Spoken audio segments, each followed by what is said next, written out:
À présent, Martina est arrivée à sa position de travail, a préparé le matériel de Cobra et va maintenant montrer le montage de Cobra. Choisissez d'abord la bonne longueur de la bande d'élargissement qui devrait être au moins de 2/3 de la circonférence de la branche. À une distance correspondant à la longueur de la bande d'élargissement plus 40 cm, comprimez la corde et faites glisser la bande d'élargissement vers l'extrémité de la corde. Vous devez maintenant pouvoir tenir la bande d'élargissement de l'extérieur de la corde tandis que vous passez la corde par-dessus. Ce court processus ne demande qu'un petit entraînement pour être mémorisé à vie. Si vous ressentez une résistance, allez-y doucement, pas trop fort. Déterminez ensuite la longueur de la gaine anti-frottement qui devrait correspondre au moins à la circonférence du tronc pour prendre en compte la croissance ultérieure.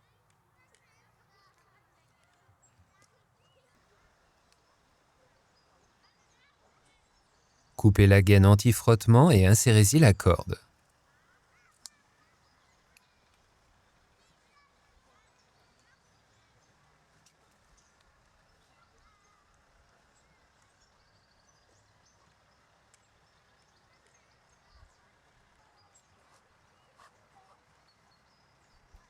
Maintenant, enroulez la corde Cobra autour de la branche et commencez à l'épicer. Une fois terminé, le point d'épissure devrait se trouver éloigné de la branche et pas trop près du tronc. Comprimez la corde, ouvrez une maille, enfilez l'extrémité de la corde environ 40 cm pour 2 tonnes ou de 50 cm pour Cobra 8T à l'intérieur de la corde et ressortez-la de nouveau. Ces dimensions ne doivent pas être exactes tant qu'elles ne sont pas inférieures à celles prescrites par les instructions fournies avec Cobra. Vérifiez encore une fois que l'épissure ne serre pas trop l'arbre, mais est éloignée du tronc, comme Martina le montre ici. Maintenant, réintroduisez l'extrémité à l'intérieur de la corde quelques centimètres après le point de sortie précédent, laissez filer la corde 10 cm, et puis faites ressortir l'extrémité de la corde de manière à rendre visible l'embout rétréci à la chaleur. Faites attention à la boucle de réserve laissée pour la croissance future du tronc.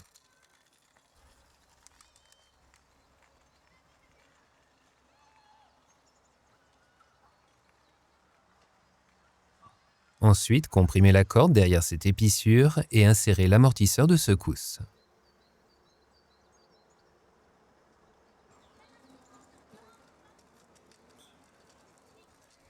Vérifiez le chemin final de la corde pour vous assurer que la corde ne frottera pas les autres branches.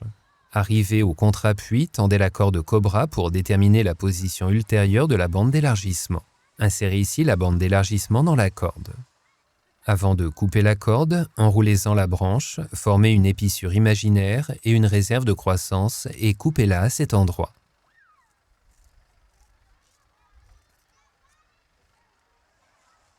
Ensuite, faites rétrécir l'embout de l'année appropriée à l'aide d'un brûleur à main. Vous pouvez l'inscrire si nécessaire. Puis, coupez la gaine anti-frottement comme il a été décrit avant et placez-la sur la corde. Accomplissez l'épissure et la boucle de croissance comme sur la première branche.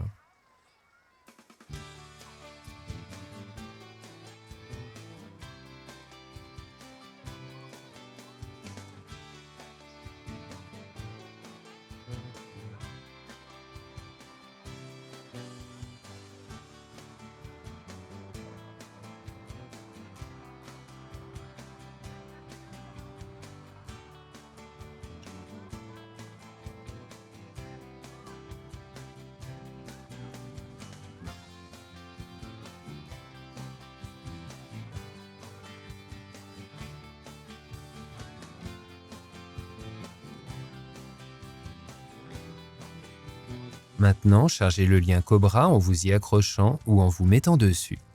Vous assurez ainsi que toutes les pièces sont bien en place.